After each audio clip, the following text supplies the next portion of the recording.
After losing that hour of sleep over the weekend, you may still be feeling the impact of the transition to daylight saving time. More than grogginess, the switch has been linked to more heart attacks, strokes, and even car crashes. That's why some say it is time for change. Madeline O'Neill live with how a bill passed by the Senate could actually finally change things. Well, the Senate unanimously agrees we should stick with daylight saving time, not just now during the warmer months, but year round. And the bill would still need approval from the House and the president. But if that passes, that means here the earliest the sun would set would be 5:16 as opposed to 4:16. Of course, that means later sun rises, sometimes as late as even after 8 a.m. during points in the winter. I'm still getting used to it. It's that time of year when the extra sunlight makes us do a double take at the clock. The sun is in my eyes, and typically when we were out at this time, it would be dark. It's often welcome. What gets us there, on the other hand?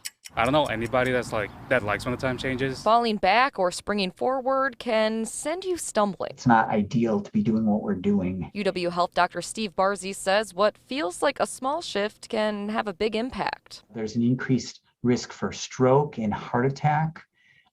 Believe it or not, there also happens to be changes in mood. Also more hospitalizations, car crashes, and sick days taken after losing an hour. Arguments to do away with changing clocks while getting an extra hour of daylight to enjoy at the end of the day. We've seen decreases in child obesity, a decrease in seasonal depression. While the bill passed by the Senate, called the Sunshine Protection Act, makes daylight saving time, what we're currently in, permanent. The field of sleep medicine generally prefers standard time, which Dr. Barzy says better aligns with the typical biological rhythm. The least preferred of all the options is what's happening now, which is that we force our bodies to these transitions twice a year. No matter which time is chosen, some would be happy to let the sun set on changing clocks once and for all. It's falling back, going forward.